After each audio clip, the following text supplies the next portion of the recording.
Hi, it's Dr. Romeo Bruni. I'd like to explain to you acid-base. It's not hard, it's actually very easy. Let's get right into it.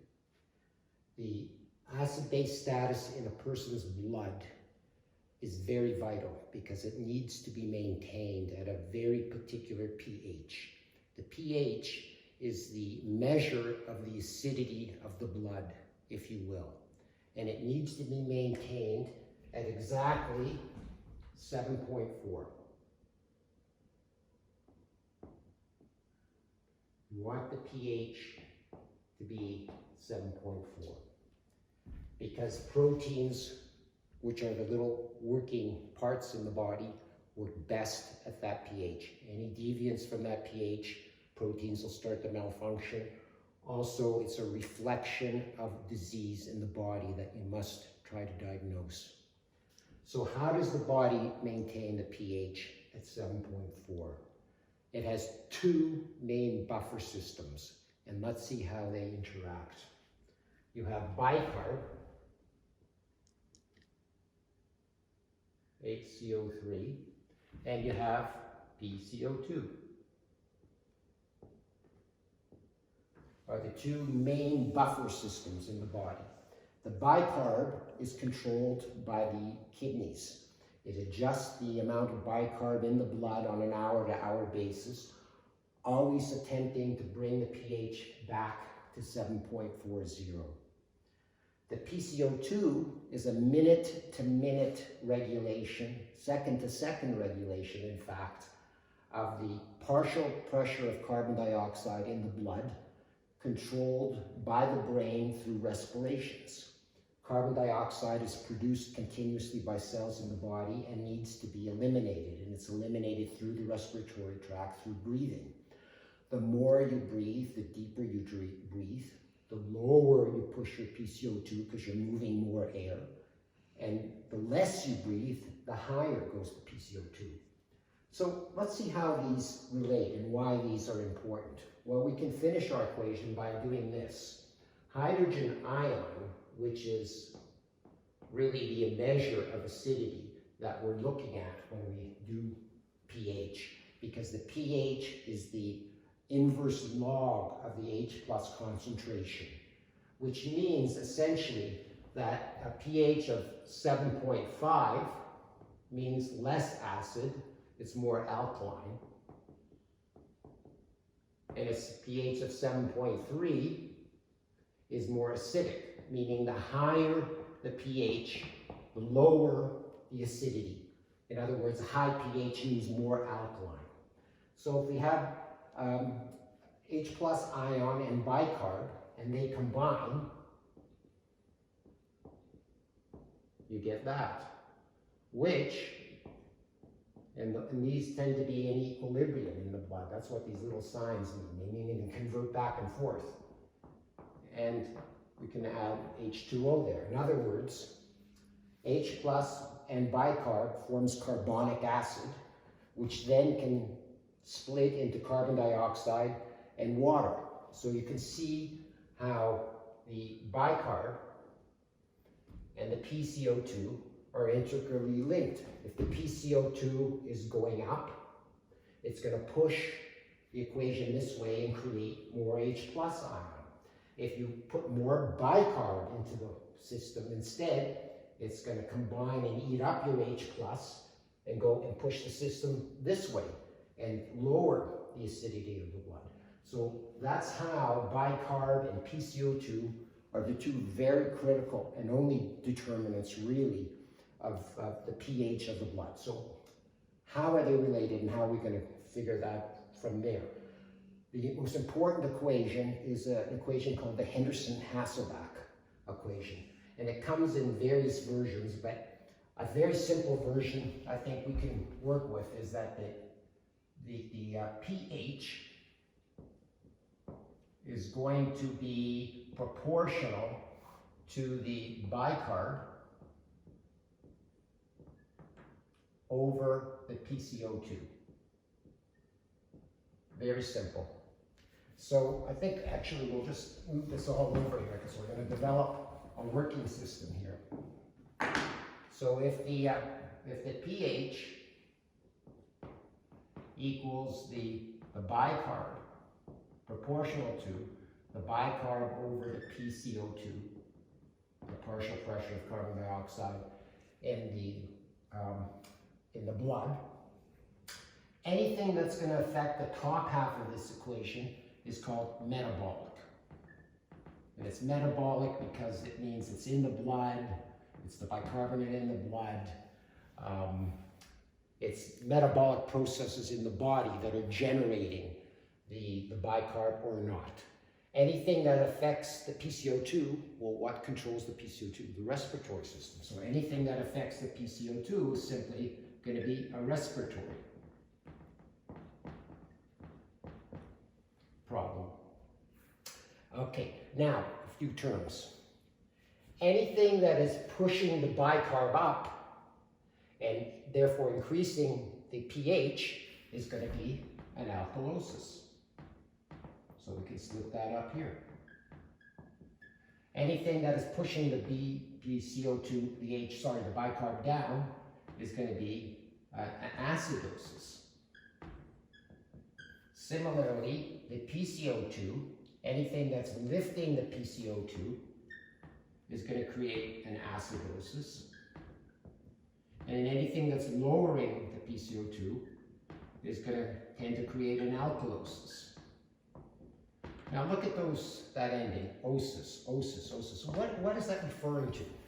Osis is referring to a process in the body. You look at the blood gases because you want to determine what's going on in the body so you can go then back and help the patient. So these numbers help you determine what kind of process is going on. So you work through the numbers to try to determine which, if any, of these processes are going on in the body so that you can make a diagnosis and then go to treatment. In terms of what processes can be going on in the body, usually you have multiple processes going on in the body at once. It's never just one process. It can be, but usually it's multiple processes. So the secret to acid-base analysis is to work methodically through the various parameters so that you can diagnose in the patient if you have multiple processes going on simultaneously. Not just one process. That's, we wish life would be that simple, but it usually isn't. So you need to work through a process to determine what's going on. So if various things are creating an alkalosis or an acidosis, etc., respiratory, these things can all combine. In the end, the final pH is determined by adding up all your processes in the body. And if the pH is higher than 7.4, then we can say that there's an alkalemia. If the pH is lower than 7.4, we say there's an acidemia. In other words, we sum up all the processes going on in the body, and in the end, there can only be one final pH as determined by the various processes going on in the body, and it can either be alkalemic, acidemic, or normal. So how do we work back and figure out what's going on in the body? Well, you need to start with some normals. Normally, when you order blood gases, you get back PCO2, and that's the partial pressure of carbon dioxide in the blood, and it's usually 40. You'll get back a bicarbonate, and it's usually 25. That alone gives you information, because if we know that the normal PCO2 is 40, if we determine in the patient that their PCO2 is 20 when it should normally be 40, therefore we have too little PCO2, which will tend to create an alkalosis, right? A low PCO2 is an alkalosis. So right away you've diagnosed a respiratory alkalosis. That means you can go back to the patient and start to search for what has happened in that patient such that there's an abnormal respiratory alkalosis. So in other words, your numbers give you a tentative diagnosis, and then you go back to the patient and try to put it all together. So knowing these normals is a good start. Interestingly, the important place to start, especially in emergency medicine and information that you get that isn't even present in blood gases, is that when you look at a metabolic acidosis, it's actually split into two types of acidosis. You can have what we call an anion gap acidosis or a non-anion gap acidosis. And what do we mean by that? So let me explain that. You determine your anion gap from doing electrolytes. So you check your electrolytes,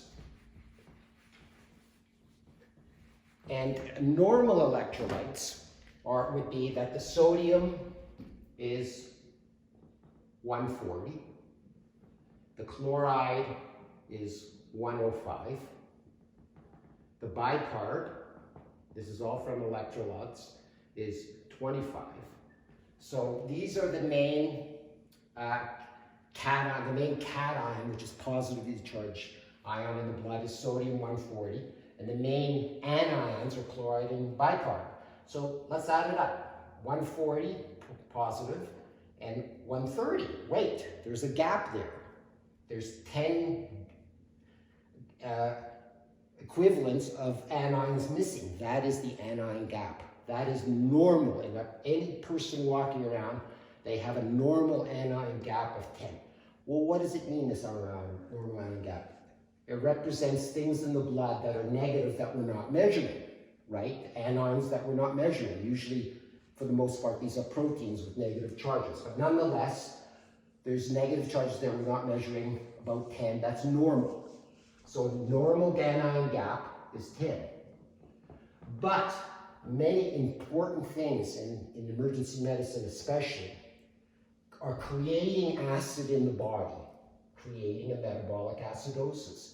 And in their very act of creating these acids, they're creating anions, things like lactates and keto acids, and things that start to accumulate in the blood because of the negative component of the acid. So let's say you get a lactic acid formation.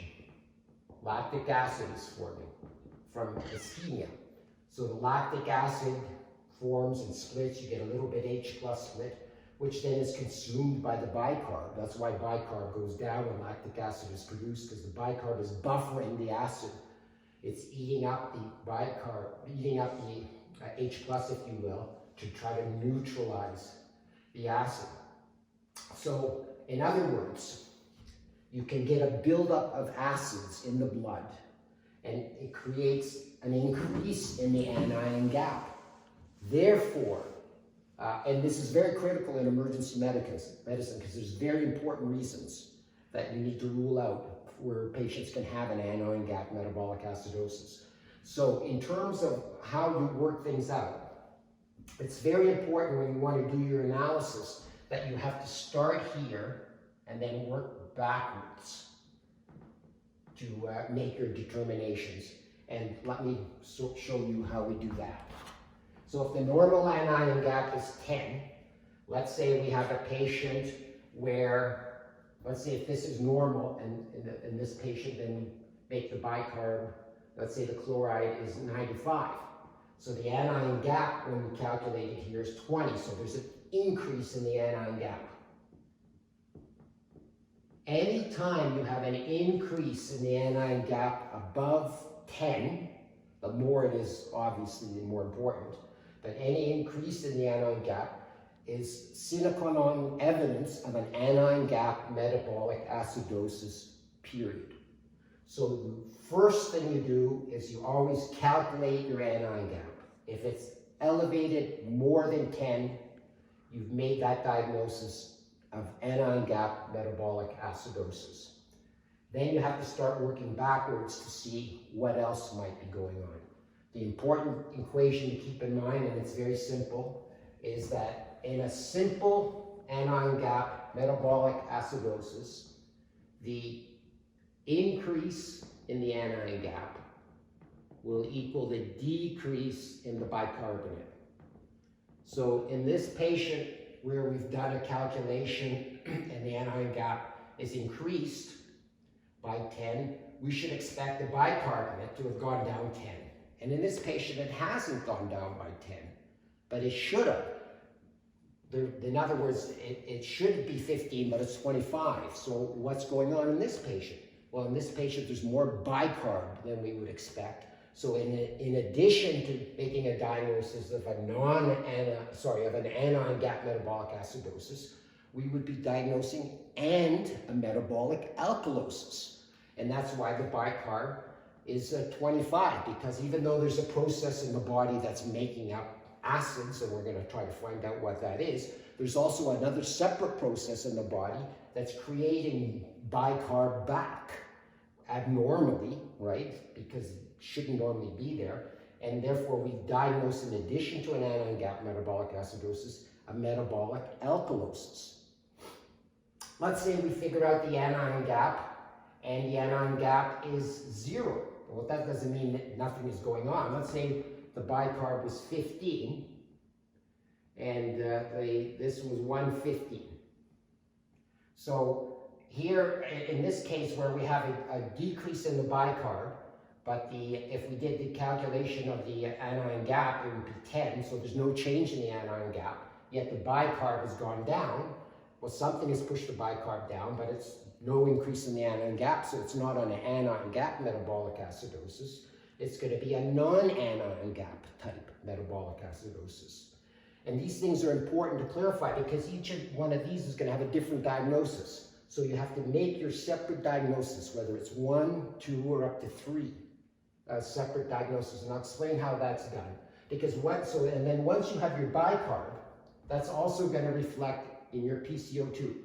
Because in a normal patient, if they're developing a lot of acid in the blood, the body, to compensate, will start to hyperventilate to push the PCO2 down so as to try to equilibrate the pH, right? If the bicarb is going down, it's going to try to push the PCO2 down to try to keep the pH normal. So if the bicarb is down 10, then the body would normally drop the PCO2 10. In other words, the increase in the anion gap will equal the decrease in the bicarb, will equal the decrease in the PCO2. So in this patient, in this original patient where we had the, let's say in this patient where we put it like this, where suddenly we have an anion gap of 20, and it's increased 10, so the bicarb has gone down 10, the PCO2 should be down 10. So in this patient, the PCO2 should be 30.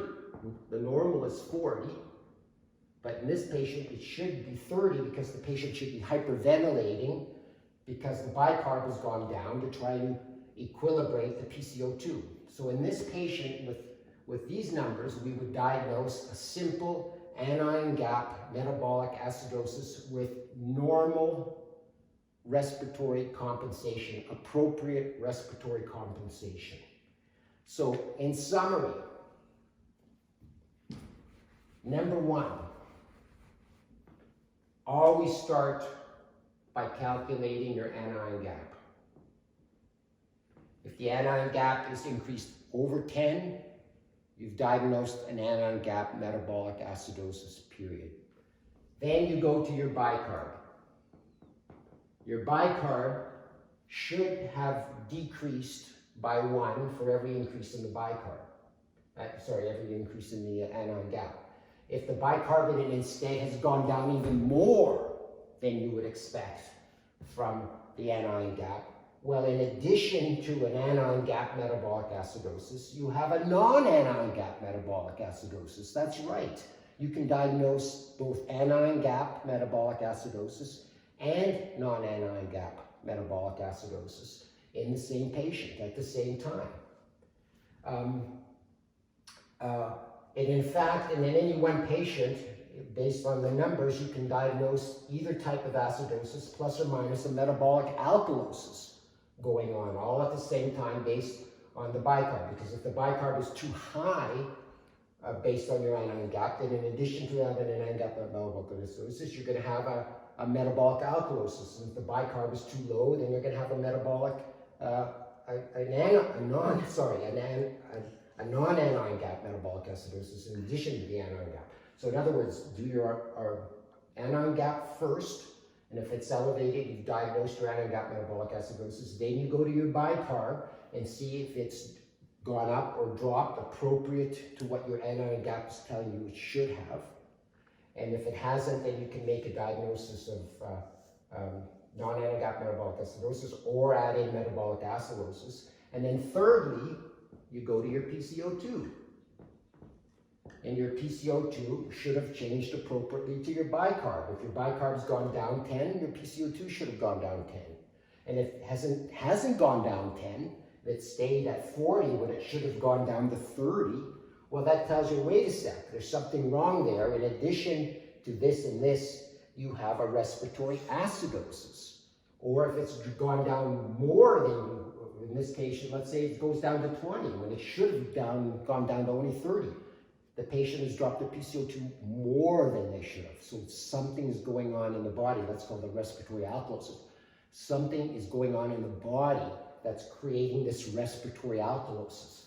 So once you make your diagnosis of anion gap, yes or no, metabolic acidosis, and then plus or minus metabolic alkalosis or a non-anion gap metabolic acidosis, plus or minus respiratory acidosis and alkalosis, you'll have either 1, 2, or 3 simultaneous diagnoses, at which point then you take that information, you go back to the patient, and you try to find out what's going on. Let's say you've diagnosed in a patient an anion gap metabolic acidosis, for example.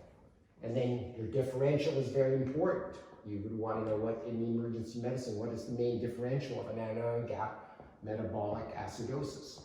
Well, the main things are toxins, and that's why it's so important. Various important toxins that can be ingested: ethylene glycol, propylene glycol, ethanol itself, aspirin, Tylenol, iron, cyanide. So many different medications, if ingested in toxic amounts, can lead to an anion gap metabolic acidosis, and you may only know it if you do the anion gap. Many of these toxins are very important because, for example, you can measure actual levels, like for methanol, aspirin, Tylenol, iron, etc. You can actually measure levels in the blood, which then help you go back to the patient and actually determine the therapies you're going to use for the various toxins. So toxins, lactic acidosis, ketoacidosis, either diabetic, ethanol, or starvation ketoacidosis, and of course uremia, which is renal failure. Those are your big 4 in emergency medicine. Obviously ketoacidosis is important. Diabetic ketoacidosis, patients who come in hyperventilating because they're trying to blow off their acid. It's called Kussmaul's breathing. In the emergency room, obviously very important. And obviously diagnosing toxins. If you diagnose methanol poisoning, for example, and you diagnose it quickly enough, you can save the patient. Otherwise, the patient will die. Interestingly, the treatment for methanol poisoning is alcohol, intravenous alcohol for methanol poisoning. So in summary, acid-base, it's not hard. It's actually very easy. You just got to remember your Henderson-Hasselbalch equation, which tells you that it's going to be proportional to the bicarb over the PCO2. Anything with the bicarb is metabolic. Anything about the PCO2 is respiratory. You can have metabolic alkalosis as acidosis, respiratory acidosis as alkalosis. The acidosis, very important, you split into an anion gap and non-anion gap type acidoses. And you make that diagnosis by doing your anion gap. Always start with your anion gap. See if the change in the bicarbonate is appropriate. Then you go to your PCO2 to see if the change in the PCO2 is appropriate. Acid base, it's not hard, it's very easy. Hope it helps. Bye.